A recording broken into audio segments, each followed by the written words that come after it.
வணக்கம், நான் உங்கள் எக்ஸாம் குரு காளி. டிஎன்பிசி குரூப் 4 எக்ஸாம் ஜூலை 12 2025 வரக்கூடிய சனிக்கிழமை அன்னைக்கு நடக்க போகுது. அந்த தேர்வுல புதுசா நிறைய பேர் வந்திருக்காங்க. நிறைய பேர் வந்து ஃபர்ஸ்ட் டைம் எக்ஸாம் எழுத போறாங்க. அதே போல எவ்வளவு வாட்டி எக்ஸாம் எழுதினாலும் சின்ன சின்ன மிஸ்டேக்கை தொடர்ச்சியா நிறைய பேர் பண்ணிட்டு இருக்காங்க. எதுல பாத்தீங்கன்னா ஓஎம்ஆர் ஷீட்ல. அந்த ஓஎம்ஆர் ஷீட், புது ஓஎம்ஆர் ஷீட்டோட விதிமுறைகள்லாம் என்னென்ன, ஓஎம்ஆர் ஷீட்டை எப்படி ஃபில் பண்றது அப்படிங்கிறது தான் இந்த கிளாஸ்ல நாம தெளிவா பார்க்க போறோம். ஓஎம்ஆர் ஷீட் பார்க்கறதுக்கு முன்னாடி நாம் இந்த ஓஎம்ஆர் ஷீட்டை ஃபில் பண்றதுக்காக எந்த வகையான பேனாவை பயன்படுத்தலாம் அப்படின்னு பார்த்தீங்கன்னா, ரோரிட்டோ ஃபேண்டா ஃப்ளோ அப்படின்னு சொல்லக்கூடிய பிளாக் பால் பாயிண்ட் பென். இந்த பென்னு தான், பிளாக் கலர்ல இருக்கக்கூடிய பால் பாயிண்ட் பென். இந்த பெண்ணை நீங்க வந்து பயன்படுத்தலாம். 1க்கு 2 பென் எடுத்துக்கோங்க. புது பென் கொண்டு போகாதீங்க. நல்லா எழுதி பார்த்துட்டு ஒரு பேனாவை கொண்டு போங்க. ஏன்னா புது பென் கொண்டு போகும்பொழுது என்ன ஆகும், உங்களுக்கு அந்த இடத்துல புதுசா எழுதும் போது அப்படியே விட்டு விட்டு எழுதும், கரகரன்னு இருக்கும். அதுவே எழுதி பார்த்து ப்ராக்டிஸ் பண்ணி கொண்டு போனீங்கன்னா அவங்களால ஈஸியா அந்த இடத்துல அந்த பபிள்ஸ், அந்த வட்டங்களை நிரப்ப முடியும், ஷேட் பண்ண முடியும். எதுக்காக இந்த பென் அப்படின்னு பாத்தீங்கன்னா, இவ கவனிங்க, பபிள் அதாவது வட்டம் இப்படி இருக்கும். இதுல பந்து முனை வந்து கொஞ்சம் பெருசா இருக்கும். மற்ற பேனா பந்து முனை கொஞ்சம் சின்னதா இருக்கும். அதாவது மற்ற பேனால் நீங்க பண்ணீங்கன்னா இப்படி பண்ற மாதிரி இருக்கும், இப்படி இப்படி ஷேட் பண்ற மாதிரி இருக்கும். இதுக்கு எவ்வளவு டைம் ஆகுது பார்த்துக்கோங்க. சரியா? ஃபுல்லா நீங்க ஷேட் பண்ணணும். சும்மா அந்த ஓஎம்ஆர் ஷீட்ல புள்ளி வைக்கிறது, அந்த பபிள்ல புள்ளி வைக்கிறது, இன்ட்டு போடுறது, டிக் அடிக்கிறது, பாதி ஷேட் பண்றது, இதெல்லாம் பண்ணீங்கன்னா தப்பு. ஃபுல்லா ஷேட் பண்ணணும்.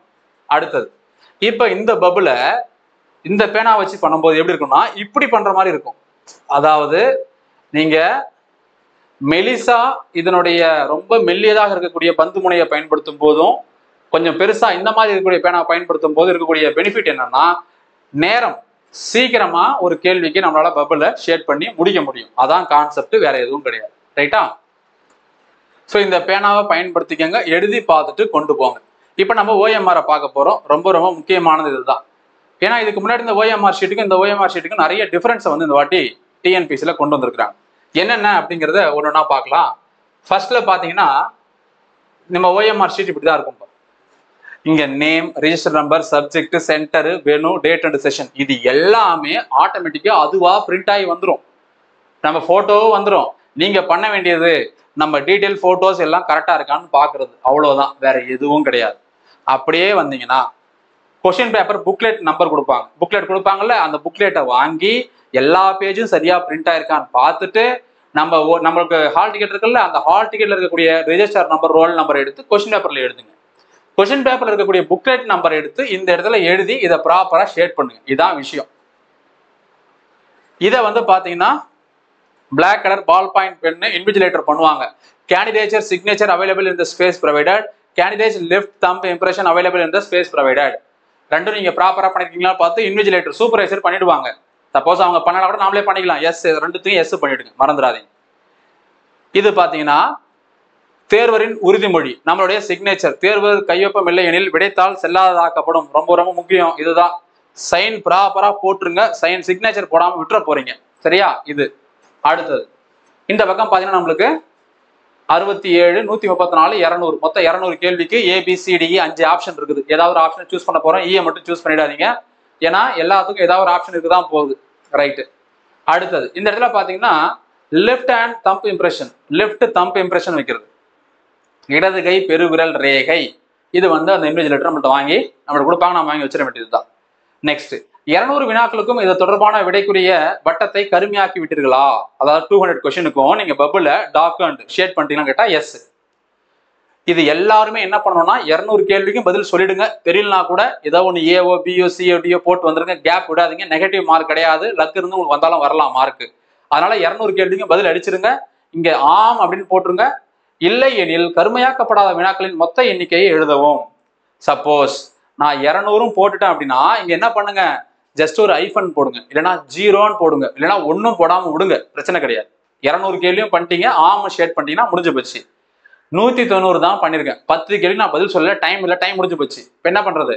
இங்க 200 கேள்விக்கும் பதில் சொன்னீங்கன்னு கேட்டா இல்லைன்னு சொல்லிடுங்க. இல்லை.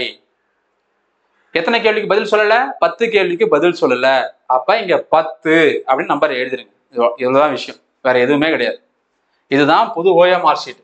நமக்கு ப்ராசஸ் வந்து ரொம்ப ரொம்ப எளிமையாக்கிட்டாங்க. அடுத்தது, இந்த OMR எப்படிலாம் ஷேட் பண்ணணும்ன்றதெல்லாம் மெத்தட் கொடுத்துருக்காங்க. சரியான முறை எது, தவறான முறை எதுன்ற மாதிரி. சரியான முறை என்ன அப்படின்னு பாத்தீங்கன்னா, ஒரு வட்டத்தை முழுமையாக நிரப்ப வேண்டும், அது சரியான முறை. டிக் அடிக்கிறது, இன்ட்டு போடுறது, டாட், ஒரு கேள்விக்கு 2 டாட் வைக்கிறது, 2 ஷேட் பண்றது, வட்டம் போடுறது, எதுவுமே பதிலளிக்காம விடுறது, இதெல்லாம் பண்ணீங்கன்னா மதிப்பெண் கொடுக்க மாட்டாங்க. அதாவது தவறுன்னு அர்த்தம். இப்படி பண்ணாதான் சரி. ஒரு கேள்வியை முழுமையாக நிரப்ப வேண்டும். அடுத்தது, கீழ்கண்ட காரணங்களால OMR விடைத்தாள் செல்லாததாக்கப்படும். உங்க கொஸ்டின் பேப்பரே அது OMR ஷீட் செல்லாதான். எப்படி சொல்றாங்கன்னு பாருங்க, என்ன காரணம் சொல்றாங்கன்னு பாருங்களேன். கரும நிறை பந்துமுனை பேனா தவிர வேற நிற பேனா பயன்படுத்துவது, அதாவது பிளாக் பால் பாயிண்ட் பென் தான் யூஸ் பண்ணணும்.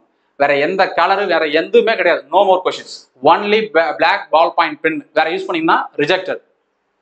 தேவையற்ற மற்றும் பொருத்தமற்ற குறிப்புகள் குறியீடுகள் மேற்கொள்வது. கொஸ்டின் பேப்பர்ல OMR ஷீட்ல மேல ஏதாவது ஒரு இன்ட்டு போட்டு வைக்கிறது, டாட் போட்டு வைக்கிறது, கார்னர்ல கிறுக்கி வைக்கிறது, இதெல்லாம் இதை மாதிரி பண்ணீங்கன்னா அதெல்லாம் செல்லாததாக்கிடுவாங்க.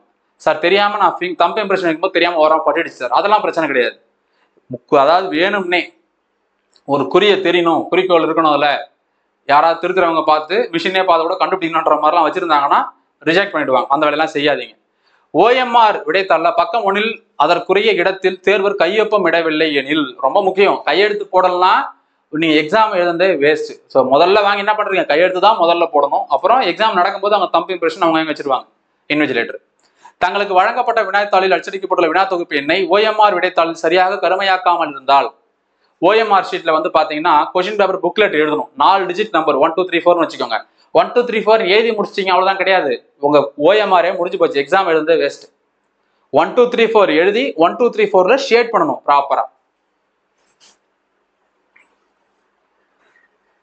இந்த இடத்துல புக்லெட் நம்பர் எழுதிட்டு அந்த புக்லெட் நம்பரை ப்ராப்பரா அந்த வட்டத்தை கருமையாக்க வேண்டும். ரொம்ப ரொம்ப முக்கியம். இதுதான் புக்லெட் நம்பர் எழுதி இதை நீங்க ஷேர் பண்ணணும், ரொம்ப முக்கியம், பாத்துக்கோங்க.